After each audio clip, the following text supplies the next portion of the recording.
Hey, it's Renee from the Craft Table. Welcome to week 5 of our summer embroidery stitch along. This video will be going live on Saturday, July 4th. So happy 4th of July for those of you who celebrate in the United States. I hope you have a safe and fun weekend. I think the weather is supposed to be nice where I am currently for the 4th of July weekend. The earlier part of this week was super cold, rainy, and windy, which was perfect for stitching. And I'm not going to complain at all because in Florida it was rainy, windy, but super, super hot. So not complaining, just explaining that it was a great week for doing some hand embroidery. I hope whatever your plans are, you also get some time to do some stitching. We are going to cover the Lazy Daisy stitch this week. Here is where we left off with our stitching last week. This week we're going to do the Lazy Daisy stitch. Let me zoom in and show you the different places we're going to do that. So we're going to finish the inside of the urn. Now, if this was not a stitch along, I would have recommended doing the back stitch, and then as you got to each one of these little flower petals, go ahead and do the Lazy Daisy stitch. But since we are doing this in a stitch along, and this is the week for the Lazy Daisy stitch, we're going to just do them individually, which is not the most efficient way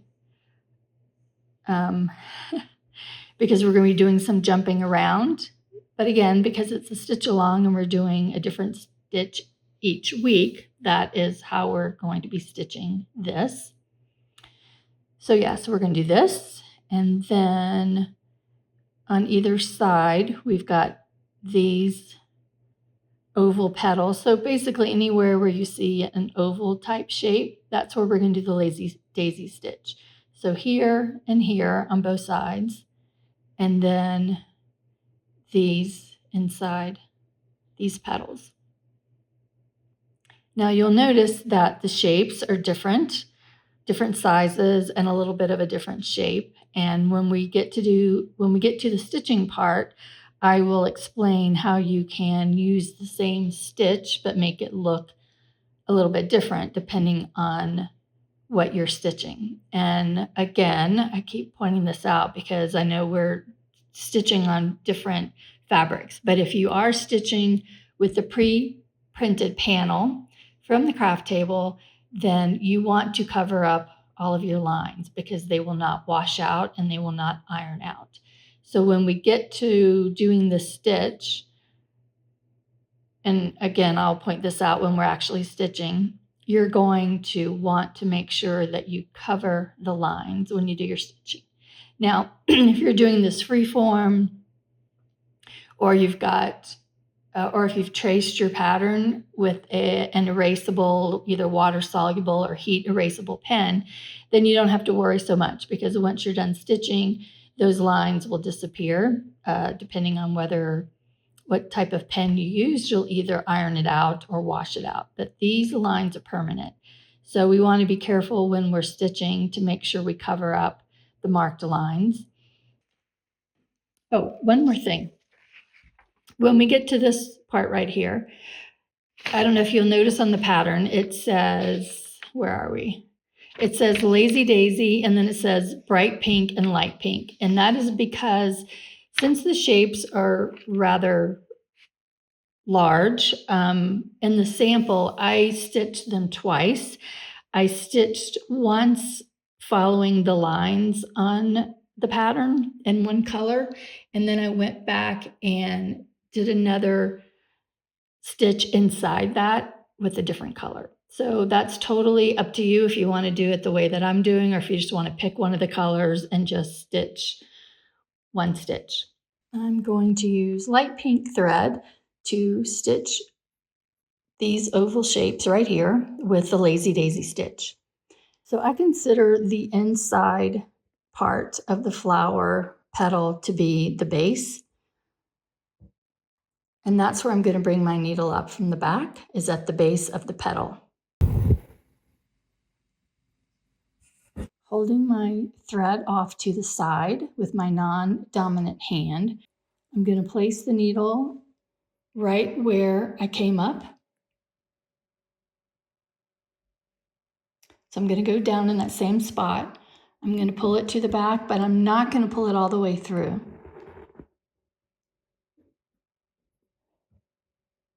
Holding this top part over here in a loop, I'm going to bring my needle back up to the top of the petal, right there. And I'm going to pull it through, making sure my needle and thread is on the inside of that loop. And I pull it slowly. When I get to where the thread is almost taut, I sort of make sure, I might manipulate the thread a little bit to make sure that I have covered up that line.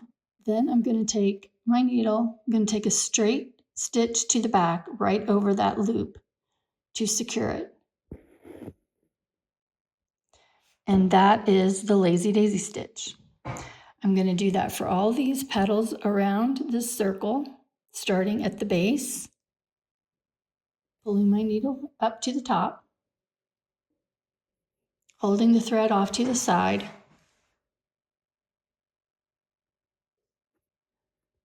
placing my needle back in that same hole,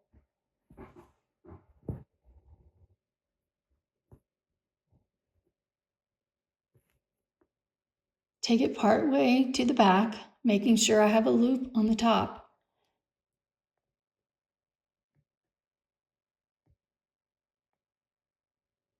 And I'm bringing my needle back up at the top of my petal, making sure that when I pull it through, that I am forming a loop, that it's inside that loop. And then you see how I can pull my thread this way or that way by putting more tension on it. And as I mentioned before, when you're making lazy daisy, when you're stitching the lazy daisy shape and you don't have to worry about covering up a permanent line, you can pull it as tight as you want. You can make it loose, you can make it long, you can make it fat, depending on how far you take your stitch and how tight you pull your thread. But because I'm working on a fabric panel that has permanent lines, I need to make sure my stitch covers up the line. And now I'm taking it to the back right over, making a straight stitch right over that loop and taking my thread to the back.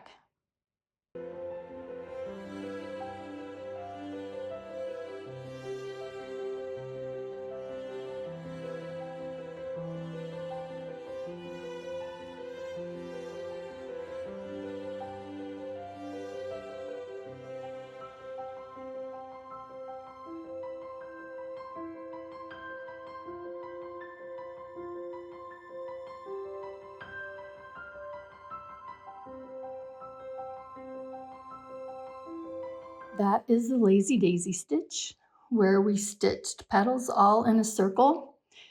This is not on the pattern. However, if you wanted to, you could stitch some French knots in the circle. We haven't gotten to the French knots yet, and if I forget to mention it in a couple of weeks, that you could do that in this area.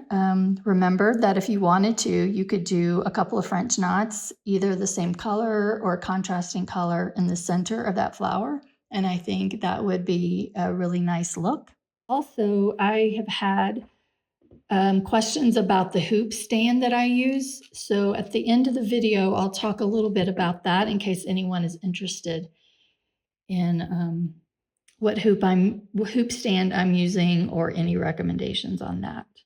So as I mentioned, I'm going to do the lazy daisy stitch in this particular area 2 times. I'm going to stitch it first in this bright pink, this bright hot pink, and then I'm going to go back in with this lighter pink and stitch inside the first set of lazy daisy stitches. These lazy daisy shapes are a little bit longer, which is why I like to do this 2 times. Like we did before, I'm bringing my needle up at the base of my shape, This time, since I've got a bigger area, I'm going to rock my needle and do this next step in one motion rather than taking my needle to the back, holding the thread and coming back up at the top. So it's the same stitch, it's just a different way of doing it. So I've got my needle going back down at the base, and then I'm going to just rock it to where it comes up at the top,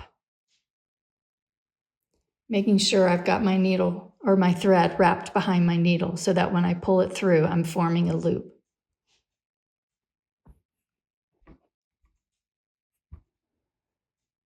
And I'm pulling it just so that I can cover up that line, and I'm moving my thread in such a way that I can sort of manipulate the shape. And then I'm taking my thread to the back like I did before.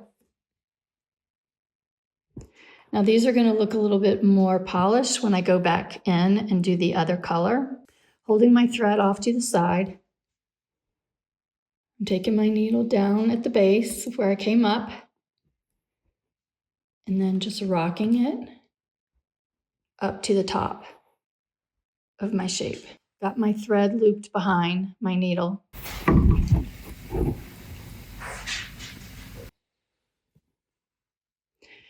Now, going from the top of this stem to the bottom of the next one is not a long distance. However, I'm using hot pink thread and I've got white fabric. So what I would do here is I would secure my thread on the back and start over right here. Since I have to change my thread anyway, I'm just going to go ahead and show you how I do the inside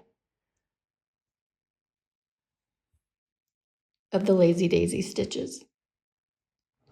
So I've got my light pink thread, and I'm going to bring it up just inside where the other stitch, just inside the first stitch. Whole new Lazy Daisy stitch, just making sure that I'm going down where I came up at the base, and then bringing my needle. I don't have a line this time, so I'm just sort of eyeballing it. I want it to be close to the top of the previous stitch, but not right on top of it because I need to have room to do my straight stitch in the back.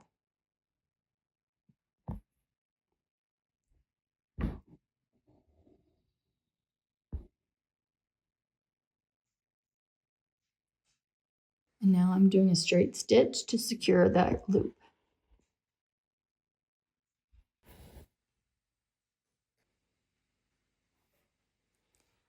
I'm ready to do my second one, making sure my thread is looped behind my needle, pulling it through.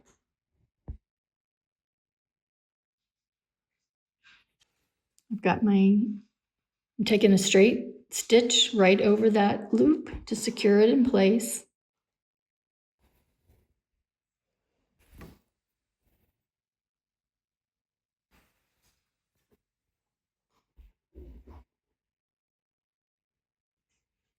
I want to show you a picture of what it would look like if you just decided not to do the ones in the middle, the smaller ones, and just kept one Lazy Daisy stitch per section.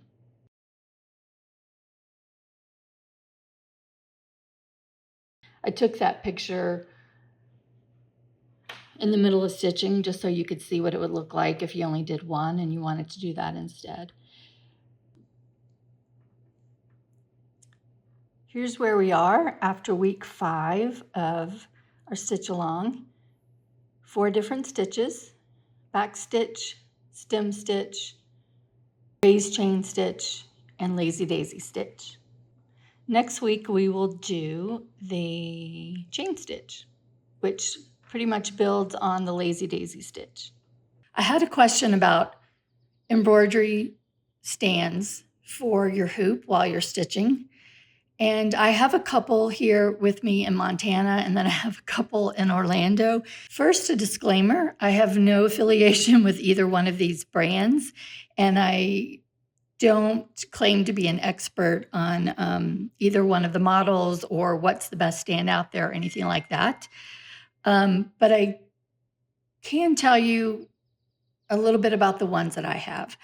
So I have two right here in front of me. One is a Nerge stand, and the other one is W stands. Those are the two different companies. Each of them offer a variety of stands to choose from, and the price point is quite different from these two. Also, I'm sure there are many other brands as well. Okay, so those are all my disclaimers and my caveat. So I'll do the W stands last because this is the one that I just got recently. And until recently, this is the one that I use quite a bit. And I can't even remember where I purchased this from. I've had this one for a while. So this one, you can see it has all these different knobs that allow you to adjust the position. Let me see, let me just.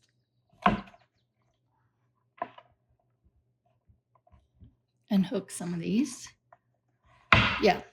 So as you can see, you can move them in all different kinds of ways. So based on whether you're sitting at a table, or you can also put this one in your lap or underneath your legs if you're sitting in a chair as well. You screw the hoop right here, and it accommodates a variety of widths and sizes of your hoop. And then based on how you want this to be positioned, you can move it and then you tighten. So I've had this stand for a while, and there is really nothing wrong with it, other than there are a few features that bugged me. If I'm stitching on this, and then I'm done stitching and I need to tie off the thread on the back of my hoop, I have to unscrew it, turn it over, do my, what I need to on the back, and then put it back in. It was a drawback for me. And then also I found myself, as I would stitch, it just didn't stay in position a lot. The good thing is you are able to adjust this part of the hoop, meaning if you want it, angled down while you're stitching versus just straight up. So that is a good advantage. Again, I don't remember where I purchased this, but I'm sure you can Google it, and I don't remember how much I paid for it. Moving on to the other brand, this one is made in the US. I believe it's out of Washington State, but I can't remember for sure. I will link to it in the description so you can find it if you want. Fair warning, because I had a little bit of a sticker shock when I went on their website. I saw someone on Instagram stitching on one of these hoops, and I fell in love with it. This part right here is where you put your hoop, and I'll put mine in a minute. So the hoop goes in this part, and these knobs, there's a spring attached, and there's a spring underneath so that you're able to adjust based on the width of your hoop. And this one has two different levers. So there is this one back here that allows you to do this. So I'm able to, if I'm sitting one way, I can, angle it that way. If I want it straight up and down, I can do that as well. I believe, you can also put this in your lap with your leg over it, like the Nerge, and have it if you're sitting in a chair. Or I've also done it where it's just in my lap. And then this one right here is the one that allows it to go this way. So if I need to access the back, I can do that. But yeah, I've been very happy with both of them. But as I said, I basically upgraded to this one recently, and this is the one that I'm using right now. If you have a hoop stand that you really like and recommend, It'd be great if you shared that in the comments so other people can see that as well. We're not quite to the halfway point of the stitch along, but we are far enough in that I wanted to check in, see how the pace is going with everyone, get feedback on whether I'm going too fast, I'm going too slow. You want more chit chat, less chit chat. And I don't mind constructive criticism, suggestions, comments. So you can leave those on YouTube or you can email me. I like to hear from you. So please don't hesitate to do that if you would like.